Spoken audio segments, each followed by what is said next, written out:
में 14 जून के बड़े स्वास्थ्य शिविर के आयोजन हुआ थे। वहाँ का हुई, वहाँ ब्लड टेस्ट हुई, वहाँ ईसीजी हुई, वहाँ सोनोग्राफी हुई, वहाँ आँखी के जांच हुई, वहाँ दांत के जांच हुई, और ये सब जांच पर कोनो पैसा नहीं लगा। ये सब जांच वहाँ मुफ्त में हुई।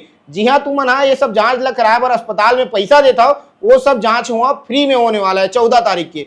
और ओकर अलावा जितना विशेषज्ञ होते वो डॉक्टर बनाई, चाहे वो हृदय के डॉक्टर हुआ, चाहे स्त्री रोग के विशेषज्ञ हुआ, चाहे दांत गला के विशेषज्ञ हो, सब प्रकार के विशेषज्ञ मन वहाँ 14 तारीख के पहुंचने वाला है। तो जे व्यक्ति ला काकरो घर में बीमारी हुई और जेमन बहुत महंगा इलाज कराते हो, तो 14 जून के झूलेलाल धाम पहुंच जाऊ, रायपुर के किनाल रोड में जो मौजूद है, वहाँ मुफ्त में जाके इलाज और जांच जो है तुमन करा सकत हो।